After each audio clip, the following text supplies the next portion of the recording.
Good afternoon.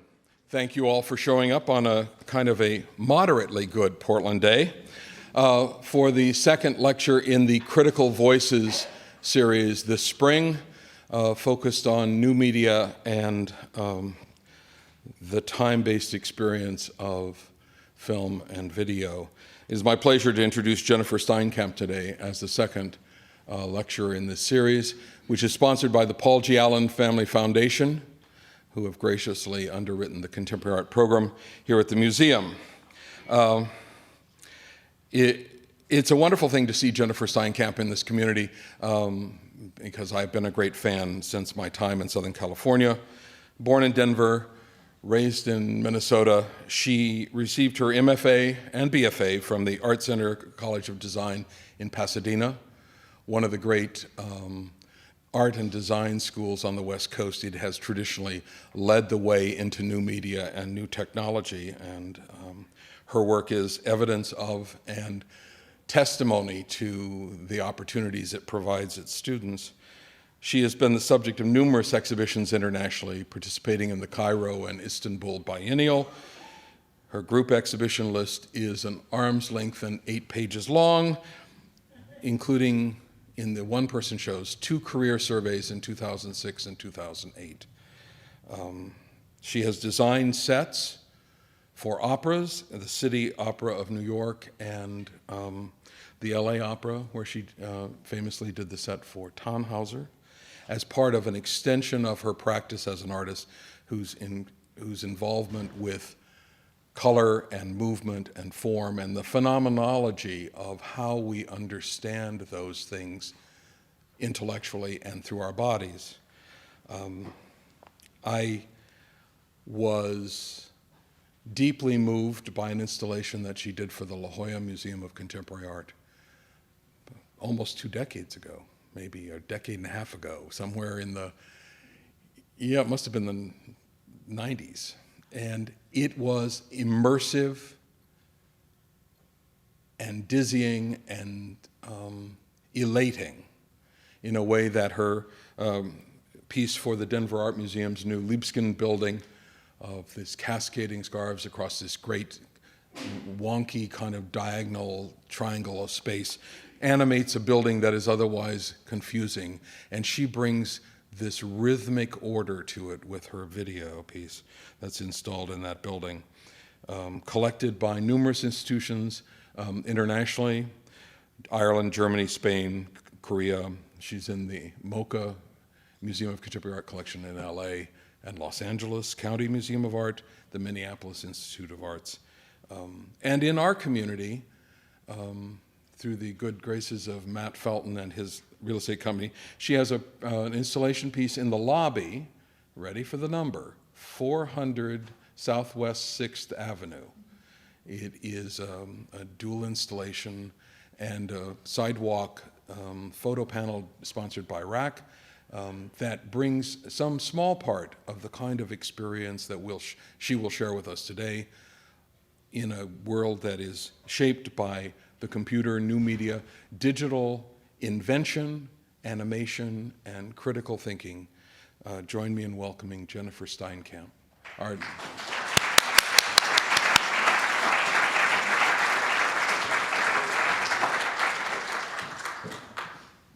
right. Well, thank you for such a nice introduction, and thank you for coming on your Saturday afternoon.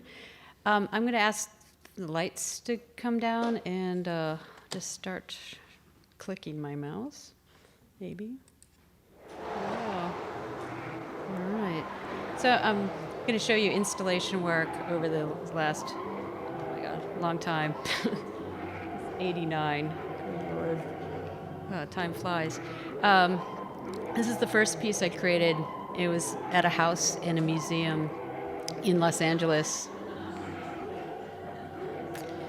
And, oh my goodness, how do we explain it? I bifurcated the 2 sites into male and female halves, so one's exterior and one's interior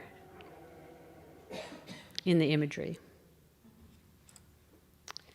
And I used motion and animation to transform architecture, and in in this piece, I realized I could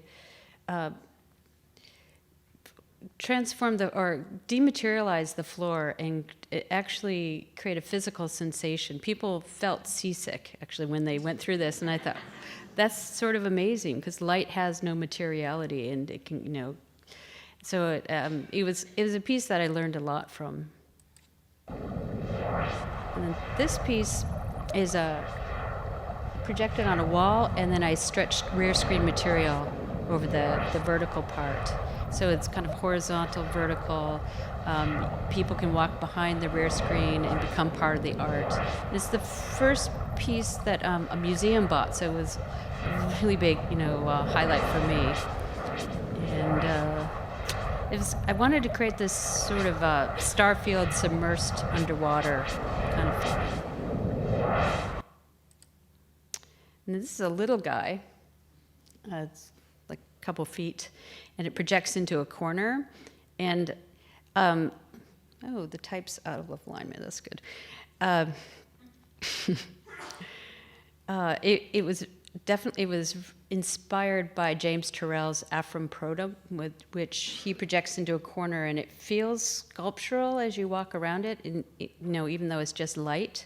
So I wanted sort of the same effect, and I also made mine sort of shake nervously, like because it was thinking about Turrell, and then also mine sort of shifting in between 1 point and 2 point perspective, like a drawing / sculpture kind of idea.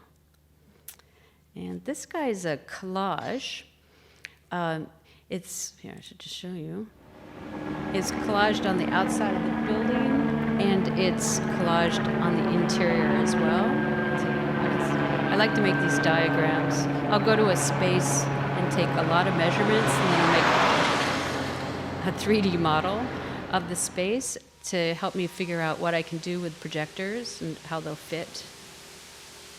And so the collage is, the projections are a collage, and the wave strips are actually the same animation, but then repeated and offset in time, and the colors are modified.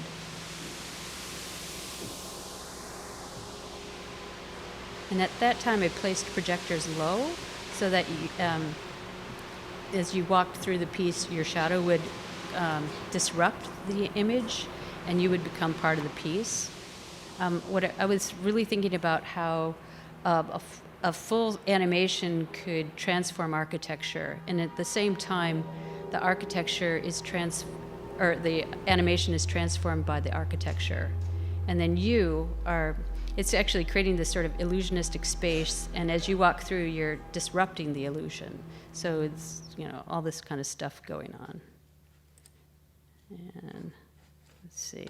This was my favorite piece for a long time. Constructed these drywall sections of wall in the middle of the gallery, and then put a projector down here hitting this back wall, and another projector over here hitting the wall strips. And what would happen, the animation sort of tilts a little bit, and it made the walls feel like they're moving and shifting. It was all very, I don't know. You kind of feel it with your body, as like Bruce was mentioning. And this one I called the TV room, because back when I was a kid, a few years ago, there would be one TV in the house, and there would be that room for that TV. Now, of course, everything's different. And you have TV in your pocket right now. So I guess that's my TV room right there. Anyways, I don't know.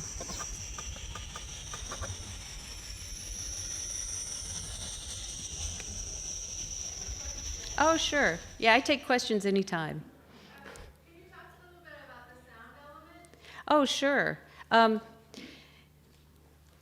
I collaborate.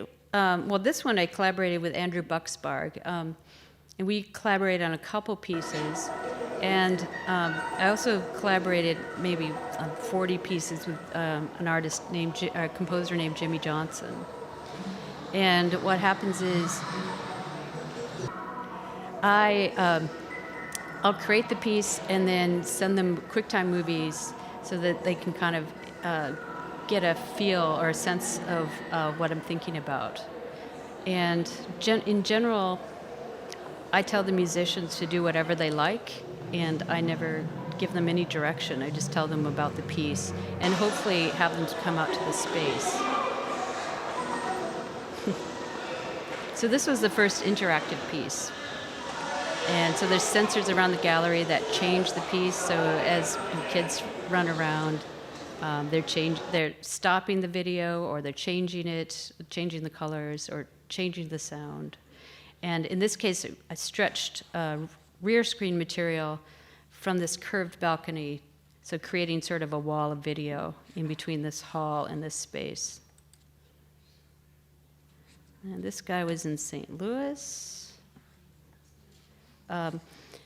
It's a show called Wonderland, and it was an exhibition about, no, I'm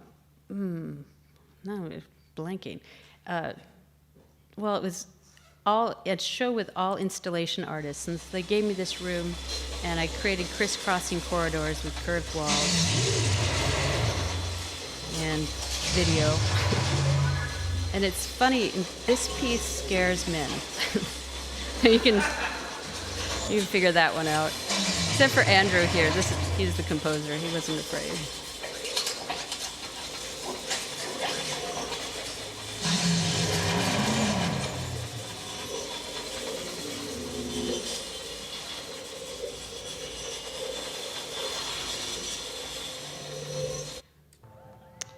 And then this guy is, it's probably one of the I'm sure it's one of the largest video displays in the world. At the time, it was definitely the largest. It's 90 feet high and 4 blocks long. If you walk down the entire thing, it takes 10 minutes. It was built to revitalize the old part of Las Vegas. And they invited me to come up with a proposal. And when I was presenting my ideas, I had to convince casino owners that abstract animation was something that people would appreciate.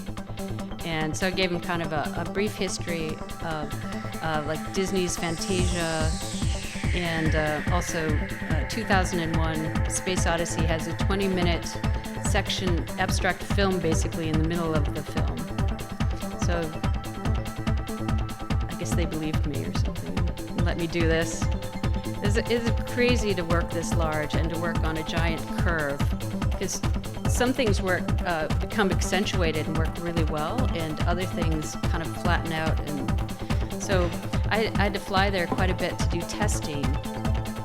And every time we turn on the piece for a test, it was $700 in electricity, which I didn't have to pay for. So I didn't mind. Yes, they play other things, so they schedule it whenever, If you ask, they might actually play it for you. Yes. Mm-hmm. Yes. I flew there with Jimmy, and we tested different pieces within the space, and it's a very public place. And what happens is every hour for 5 minutes, they'll play something. And everyone comes out of the casinos. And so we wanted to create music that, that everybody would enjoy. And it is funny about music. It really dates, it dates itself more so perhaps than art. And so you can definitely feel a certain period, with this soundtrack.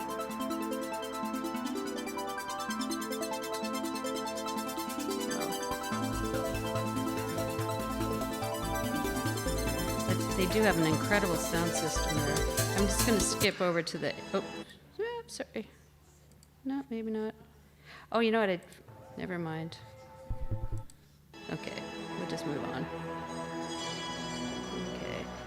At the same time I was making the last piece, I was asked to do this Rotunda gallery at the Corcoran Gallery in Washington, D.C.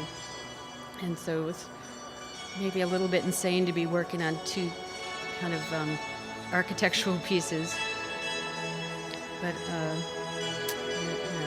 it's interesting that there's a lot of rotundas in Washington, D.C. for some reason. And I actually just retooled this, so this is documentation from just this year.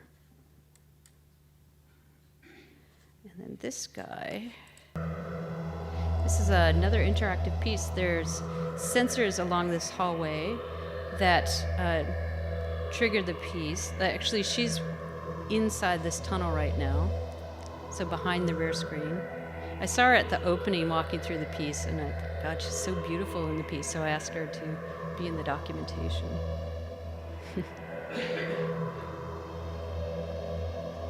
And I guess people have been married in this. I don't know how it worked out, but imagine it's a good idea.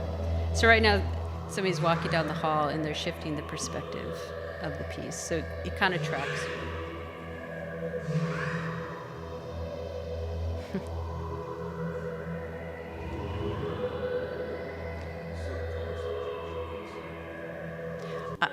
I used red lights, yep, and painted the walls red, and built this corridor. Yeah, I had seen the space from their website, and so I immediately knew what I was going to do from seeing one photograph, which is kind of unusual, actually. This guy, I'll just go ahead and show it, was made in response to 9/11. It's kind of a piece about peace, and I named it Jimmy Carter, because he's one of the few presidents who is actually a pacifist, probably the only one, I guess. At any rate, at the time, after 9/11, you weren't allowed to say anything against going into war with Afghanistan. And so in order to, well, you were actually considered a terrorist if you said anything against it. So I made this piece, and I named it after Jimmy Carter. And, oh, that's my dog. This is actually the first piece I made with flowers. There's a nice thing that happens with the shadows when you have two projections next to each other, you kind of appear and disappear. Were there pieces early on that you envisioned, but technology hadn't quite caught up enough for you to be able to put them in? Oh, always. I mean, right, yeah. Now there's pieces I want to do that I'm just kind of waiting, maybe. How do you project on a space like that and get it to feel uniform? I mean, repeat the question, please. How do you project on a surface and make it feel uniform if you're using multiple projectors? Well, in this case, yeah, projections are square, so I just draw a mask around the shape. So I've actually written software to help me do that. So I just made a shape like this. So basically with projection, anything that's black, it's not there. It's like transparent, there's no light. So that's how, I mean, it's pretty simple. So this piece was at Caltech, and it's a piece for scientists, basically. And it's also a war protest piece. And so as scientists walk through, or me in this case, you cause explosions. And I named it Einstein's Dilemma because he also thought that funding for education, funding for science should not come from the war machine. He thought it was a huge conflict of interest. But of course, at a place like Caltech, far more than 50% of their funding comes from the war machine. And then this guy, I don't know why I call them guys today. It's kind of weird. This was in Istanbul, part of the Istanbul Biennial. There's a cistern that's, 1,800 years old, that's underneath a palace. It's called the Yerbatan Cistern. Has anybody been there? Yeah. So it's like, it's raining inside of there. It's really peculiar, but they made it a tourist attraction. And so part of the biennial was down here, and they invited me to make my piece let's see if I can go back to it, near these sculptures of Medusa heads. And so this was my first tree piece, and it kind of led to a lot more tree pieces. And in this case, I made the branches move like the snakes in Medusa's hair. And this place is built out of, basically out of old ruins of, like from Greek and Roman architecture. It's like found parts. And this tree here is like a dead tree come to life. And then Gallery Lehman Maupin in New York saw my work, and they said, "Oh, would you like to do a show with us?" And they gave me 2 months, and of course I agreed. For, you know, I think I need my head examined sometimes. And I had seen a dervish performance, and I thought, well, maybe I can make trees that whirl like dervishes, and it just everything worked out really nice.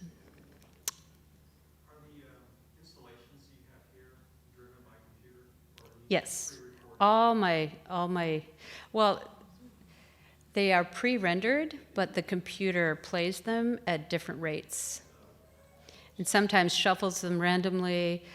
In the Caltech or the interactive pieces, like the Caltech piece, those are pre-rendered layers that are then played. It's called Maya. It's 3D software. It's like what Pixar uses. Yeah. So this piece is called The Wreck of the Doomaroo, and it's kind of a Portland piece, actually, believe it or not, even though it showed in London. My great uncle, Ernest Hedinger, was on, he died when he was 19. He was, during World War I, he was on a boat that was built too fast, that it was carrying gasoline and ammunition, and outside of Guam, it was struck by lightning. And he got onto a lifeboat that had too many sailors, and after 13 days, he drank seawater. And you know you're not supposed to drink seawater. And I guess he went a little crazy, and he thought there was a nail in his head, and he passed away, and he actually was used for fuel. And so he helped save, you know, other sailors' lives. And so I made this piece in honor of him from his 2 points of view, one looking down on the water and one in the water. And this piece, I needed to learn how to make a panorama, so I stitch multiple projections together. So I came up with a technique to do that. And yeah.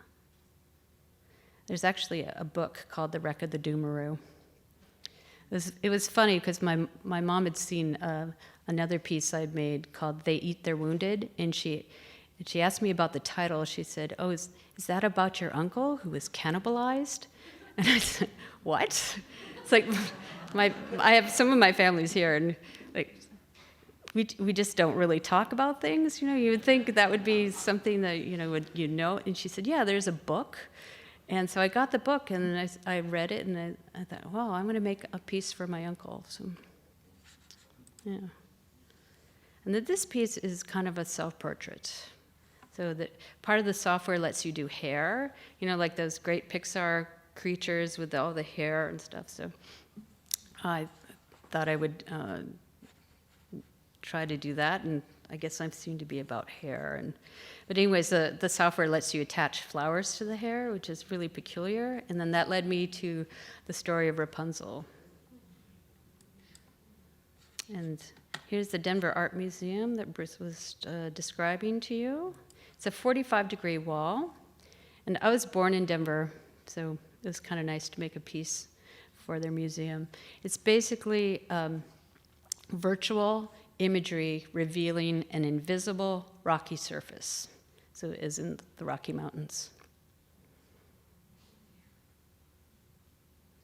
It's pretty crazy to project on a slanted surface with the big corner. Yeah. It's 3 projections lined up. One surprise is the cloth would fall down into the crack, and I hadn't anticipated that. So there's always something that, I either get to learn or a pleasant surprise, or, that's maybe one of the challenges and nice things about working in architecture, because of the scale or because of things you just don't foresee. It's sort of exciting. These panels move across the building. There's 2 sides facing each other. I'll just go ahead and play it. This is in Dallas, and Jimmy worked on the soundtrack for this. Oh, not that. Jeez. Oh, dangerous. So these panels move. I got to choreograph how they move, and created animation for them. And I came up with the flowers. There's an arboretum near this facility, and I just looked at what flowers they have and used them to create this cacophony of flowers. Is anybody from Texas here? Nobody? What flowers do you think of? Yep. I know. Anybody else might not think of blue bonnets and Indian paintbrushes, but so it's been fascinating to me. Because, if you're not from Texas, you probably think like yellow rose or something like that. No, they're LED screens, panels. Yeah, you probably don't have LED panels here in Portland. It's too beautiful here. We have, actually, the LED panels at billboards in Los Angeles got turned off. It was a big controversy. So, yeah, they're just little LED lights.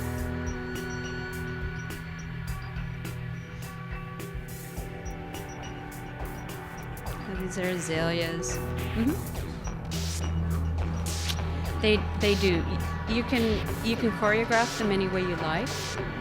I was one of the first artists invited to do this. So this is the blue bonnet part. They anticipated that the panels would move at a certain speed, so they told me, this is the rate. But then once they built it, and they figured out that they had to cut down the speed by at least half, and because it was vibrating the whole building, which is crazy. Yeah. We're going to put the sound system out in the middle on the street, but the owner of the stadium next door said no way, and I don't even know how the CEOs had big battles.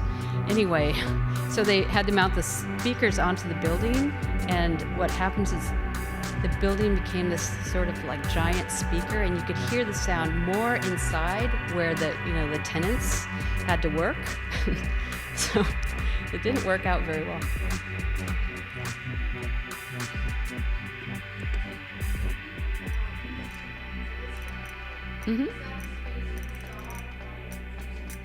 Well,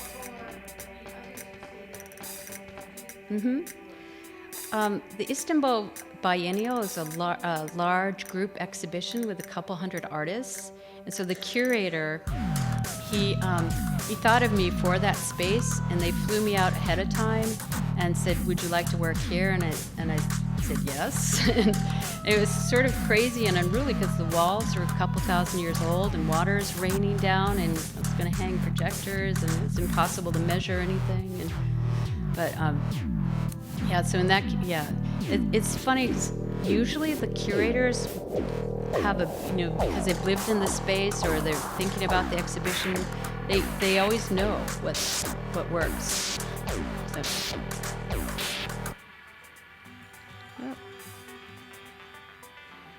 Oh, there was a chrysanthemum sequence. My grandmother, she had giant chrysanthemums named after her. She's from Portland.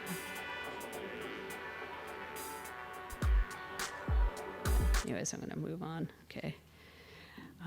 This is one of my trees. I've been naming trees after teachers of mine. And Mike Kelly, he's a well-known artist.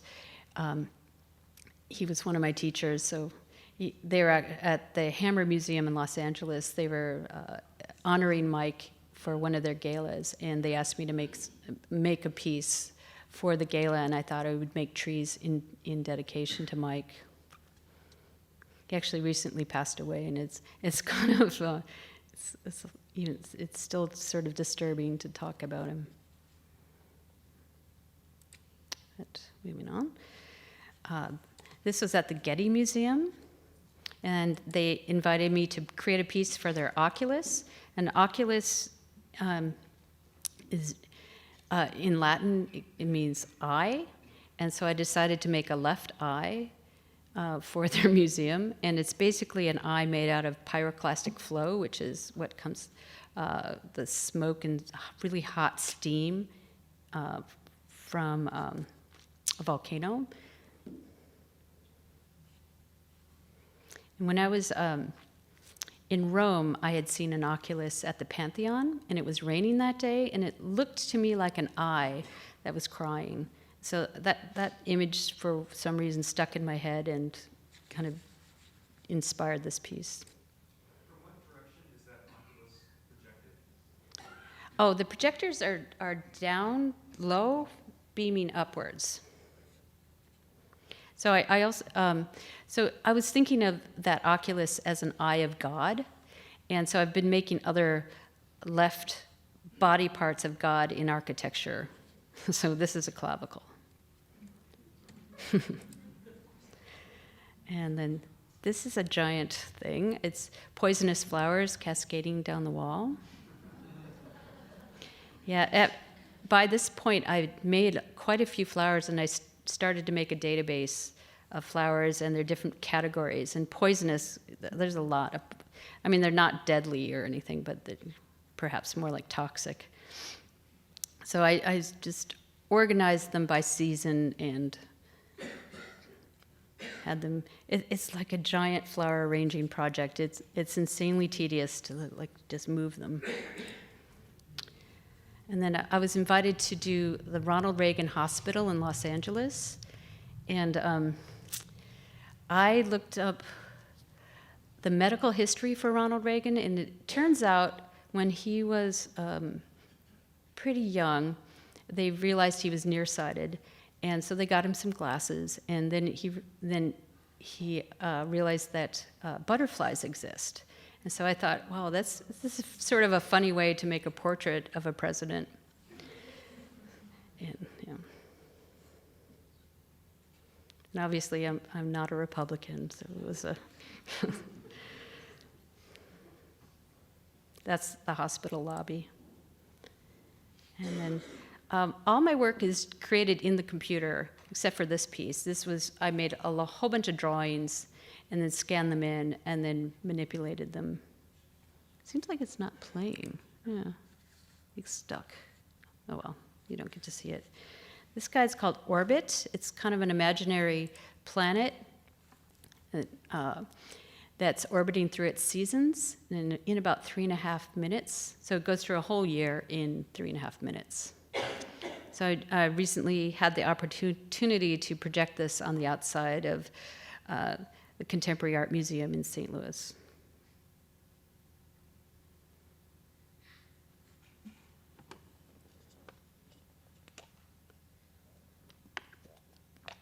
It's kind of a lot of layers of trees. I'm pretty sure it's inspired by Jackson Pollock, in a way. How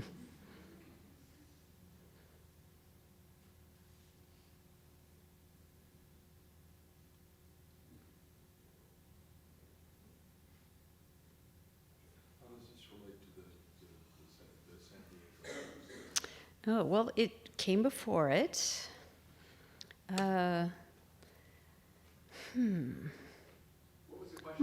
How does it relate to my piece in San Diego, which you're going to see in a minute? It's perhaps the same process, the layers and all this. This is definitely a different scale relationship.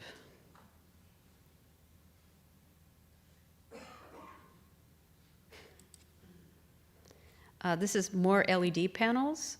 So it's a 1% architecture piece, so it was made for the building.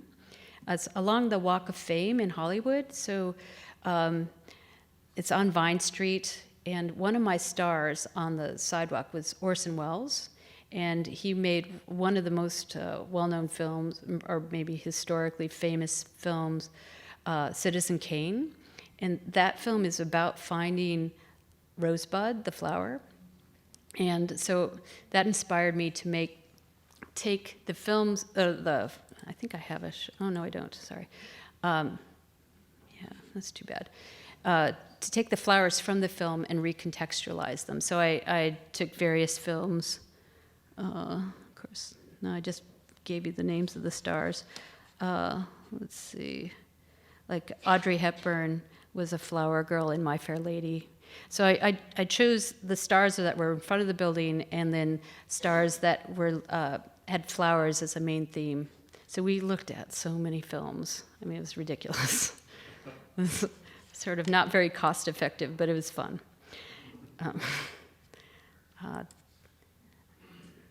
This piece is kind of a serious piece. But I don't know, I was thinking about death. I made these kind of meat, veiny things. Although I kind of backed off from being too literal.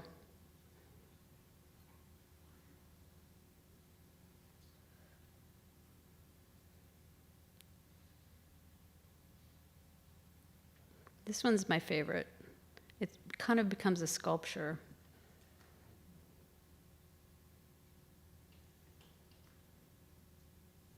And I tend to flip back and forth between more abstract and then, I suppose, working with plants.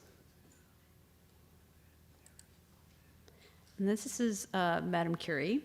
I made this amazing opportunity to work in this space, which is just huge. Like the walls are 80 feet long in San Diego. And when you drive to San Diego from Los Angeles, halfway in between is a nuclear plant on the water. Like, why? You guys probably have one here, I think.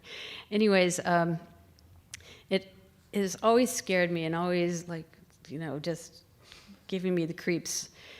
And so I decided to research nuclear power and nuclear weapons and how they relate. And in that, while I was researching that, I came across Marie Curie.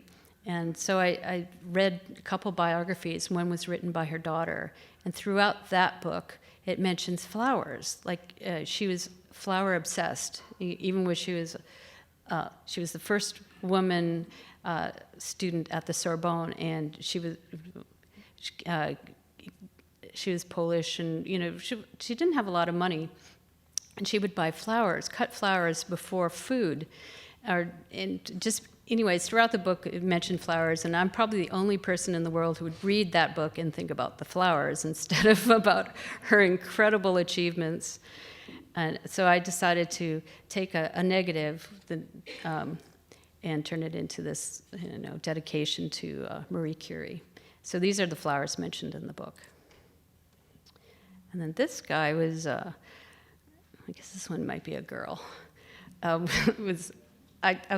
I started making jewelry for architecture, and this was first shown at the Creative Artist Agency in Los Angeles. It's the talent agency where mostly film stars are, represented, and so it just made sense somehow to make them some jewelry.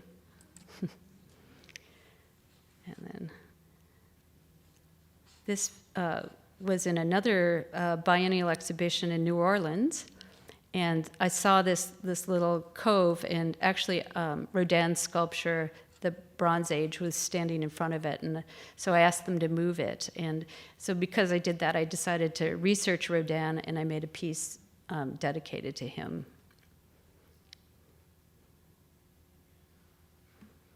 And this was actually his first sculpture that was publicly shown, and there was a lot of controversy because nobody believed that he actually sculpted it. They thought he cast it, and so he had called it Le Vaincu, which means the vanquished, and then he later changed the name, I think, because of all the reaction. It's a little fun. This piece is actually supposed to be pretty small, like a painting. It's about a moth eating cloth. It showed at the fabric workshop, and I actually saw the director of the fabric workshop kill a moth, and so that inspired the piece. And it's kind of silly, but. And then this piece is in Minneapolis. It's pretty permanent, I would say. I mean, what else are they going to put there? And it was an amazing opportunity. And I had actually made the piece for another show, but the curator, she said, well, what would you like to do on this dome? And it just like popped into my head, I should do my asteroid piece, because you're like looking up. And oh man. Well, it was very lucky, because the projectors are tucked up. Oops, oh, that's the original. Let's see if I can, wait, oh, yeah, it's been in a few. They're tucked up inside of the ceiling and then hitting the dome. So it's just something that technically worked out like perfectly. How many projections is that? This is 4. Let's see. Oh, sorry, I'm going backwards. I always do that. Okay. So I got an opportunity to project in New York. This was actually one night for a party, but it was a really, beautiful location. And then this is another tree that I made for a teacher of mine, Judy Crook, who's also passed away. It's crazy. Actually, the first tree was made for Miss Zenerald. She was my first grade teacher, and last I heard, she's still alive, so that's good. I don't know, it's sort of bad. But in first grade, she told me I made the best trees. So, of course, I had to make her a tree. It's the kind of the sponge trees, where you draw the trunk, and then you take a sponge and make all the leaves. So maybe that's not such a great accomplishment to make them. It's like the highlight of my life, right? It's like, oh God, oh my goodness. This is a study for a piece that's now at the Cedars-Sinai Hospital in Los Angeles. So this is a section of it. I need to document it. I just put it up. This was in Guangzhou, China, in the American consulate. It's a bouquet of trees. It's funny, there was a sign outside, they were just building this, and there was a sign outside the building telling you could queue up there to adopt children. I thought, wow, that's so, strange. This is at a courthouse in Long Beach, California. So I researched justice, and the first goddess of justice wore a feather in her hair. She was Egyptian, called Mat, M-A-A-T, and she would weigh your heart against the feather, and if it weighed more or less, you were damned to hell. So, so it's probably where the idea of scales and feathers seem to relate to justice. It's peculiar to make an art piece for that kind of context, because people are basically entering into an extremely stressful situation, and their whole lives are being changed. And so, what can you make that's not going to be disturbing, but yet uplifting, I suppose. Yeah. And I was thinking about the courthouses typically have a frieze, a relief sculpture outside the building, if you think about the Supreme Court in D.C. And so to me, this was akin to a frieze. It's a three-dimensional image, yet it's maybe an idea of the frieze that's more contemporary, I suppose, because it's made out of LEDs. And this is it's woven. It's this material that's LED woven into a steel mesh. And this is the last this I just showed in Hong Kong. It's called Diaspore, which is what happened. I was thinking about tumbleweeds. But you probably don't have tumbleweeds here. You don't think you could. But you do have Diaspore. It's basically the stuff, the seeds and the stuff from plants. And the funny thing is, in Hong Kong, they don't have Diaspore. If you've been to Hong Kong, the streets are cleaned up right away, and there aren't, and is in downtown or in the center where I was staying, there's not a lot of plants. It's mostly indoor.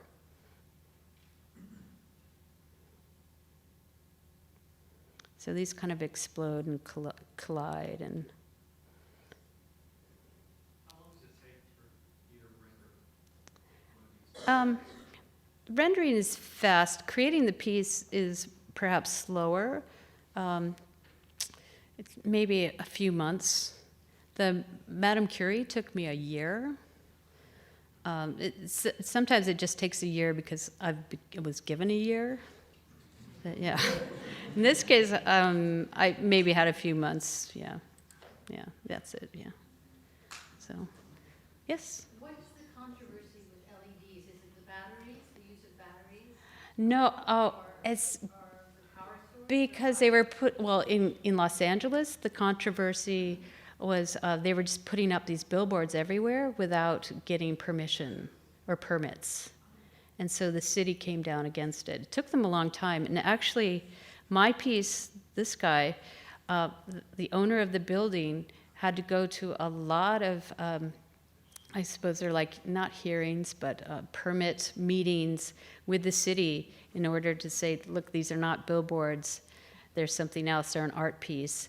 And he went to great lengths with his lawyers, actually, to get this approved. And it was before they took down the billboards. So in the cities outside of LA, there are still billboards, but within LA proper, they get kind of bright and yeah, they're distracting as well when you drive. But mine's not, of course. Yeah. Well. Oh yes. Are you a technical genius, or do you have people helping you? Well, I don't know. Well, I anytime I need to know something, I would research it or ask somebody. And, artists tend to be do-it-yourselfers, and really, so, yeah, I don't know. I wouldn't call it genius. I would call it determination. Yeah. Yes, we have it. No, you. Oh, okay, you. I don't care. I'd like to hear you say a little bit about what you'd like to exploit in the digital image, the aesthetics of it, what appeals to you, what you try to get out of it. Okay. Because I can imagine some of these pieces being exposed to different materials, and I figure you must have. Mm-hmm.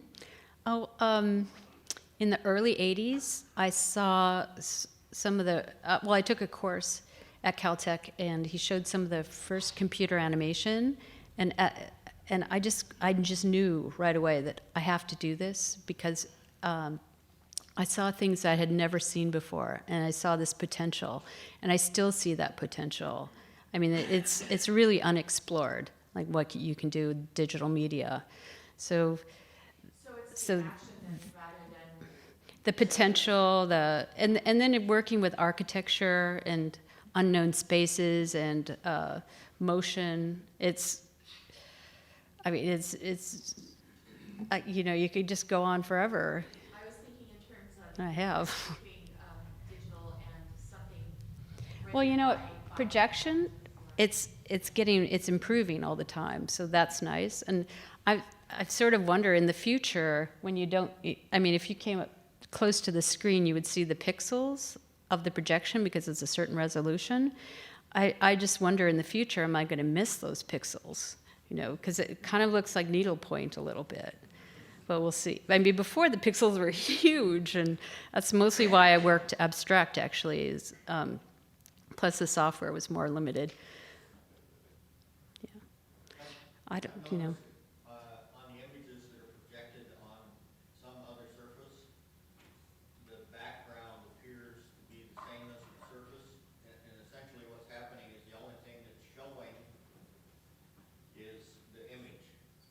like this screen, you can see Yep. the edges of the projection. And you had mentioned that you developed the software to shape the projection to whatever surface it was on. Well, basically by just masking. So So, like when here, you do this a is tree, black. The tree didn't look like a projection. It looked like this is the tree. Is that part of your software? Giving you the capability to It's just, match that precisely? well, it's a combination of things.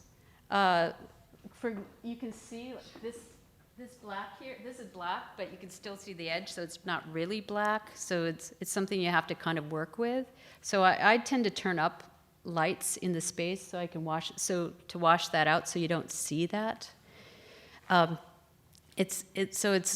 also I like to have a certain amount of light in a space so that you can see the architecture. So most, like Bill Viola, the very well-known video artist, he commented that he doesn't like how light my spaces are, but I commented back, well, I don't like how dark your spaces are, because, I mean, I love his work, but the point is the architecture is part of the work, so I do like to have a certain amount of light.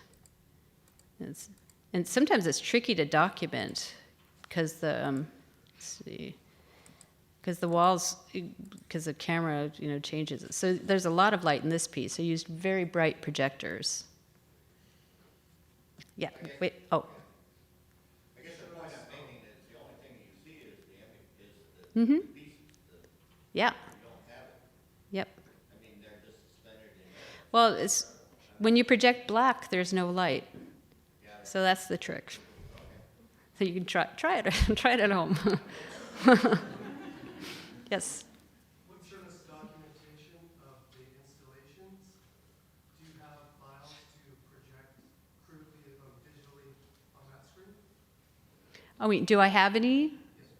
I'm not sure. I mean, God, let me think. I might have cleaned up this. It might be in a folder called Toss. I don't, not really. Here's one I shouldn't show you, but this one I'm working on. And it's very rough.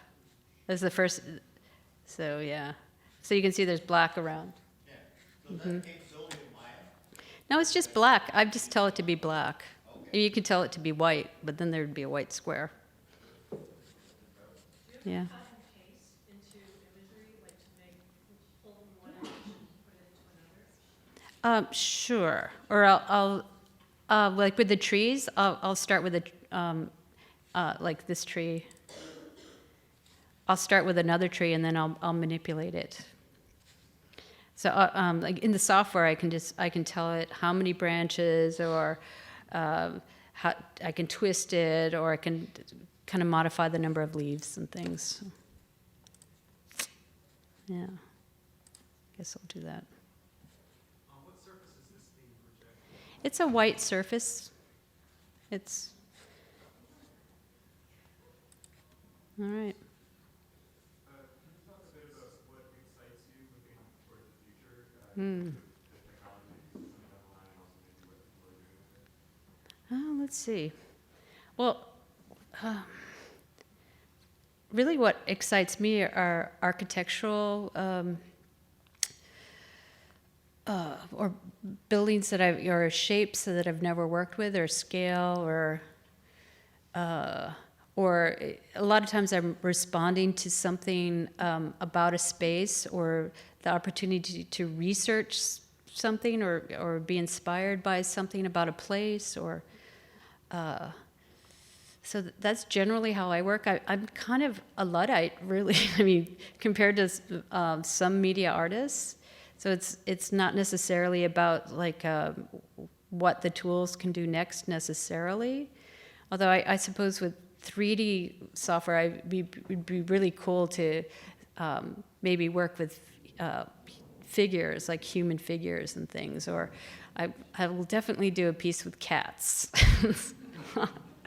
So I'm kind of a cat. I mean, yeah. my family who's here, that everybody, they're all animal freaks. And so I'm sure I'm going to do something with animals. But right now it's perhaps limiting for me or it'd be a lot of really tedious effort. And I don't think I would have to hire somebody.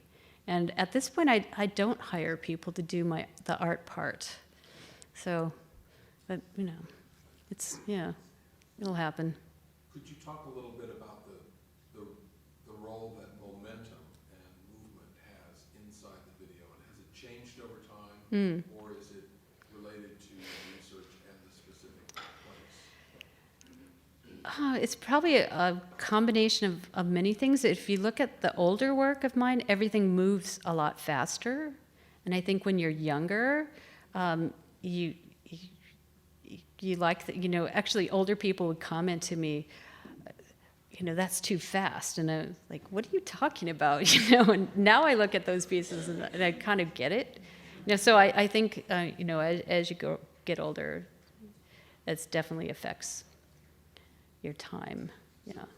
It's not specifically key to imagery necessarily, but a certain kind of response rate. Well, I get larger scale projects, and when you project huge, you really have to slow it down.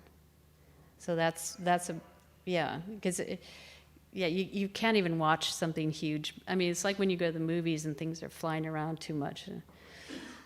Yeah. Yes. Have you ever worked directly in concert with an architect? Yes. Creating spaces Yes. like that? Yes, I have.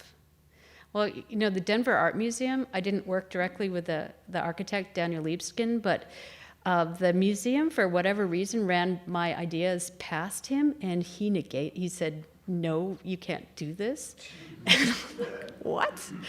So that was really peculiar. But I have worked with the architects. Because the shapes in a Curie, Mm-hmm. I'm just thinking of that in concert with the movement Yeah. that you create. Mm-hmm. Kind of an intriguing thought. Yep. Well, I have done. A friend of mine used to work with Frank Gehry, and we did some projection tests. And actually, one of my students is projecting on the Music Center. That's his thesis project, for heaven's sake, in Los Angeles. So, it's mind-boggling. He's an incredible student. Anyway, yeah. So what's the most unusual surface you've projected onto? Oh gosh. I don't know. I might have to jog my memory. Well, that slanted Libeskind building, that's definitely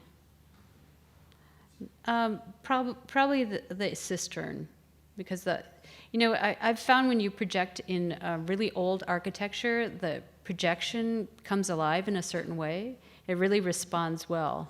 Like I think, this. Can I go backwards one? Oh, yeah. This building with a Beaux-Arts sort of feel worked out really nicely. There's some kind of tension or something that happens. What about convex surfaces? I don't know. I don't think I've done. Why not? Seems like projector placement might be an issue, but. Yeah, I think you can. You can try to. Yeah.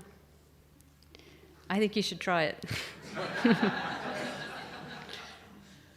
All right. Yeah. Oh. Have you ever done any work with the ocean, No, I have not. I've been in the same museums, but that's about it. And I've shown in Tacoma. I think he's from there. Right. Yeah. Okay. Oh, thank you.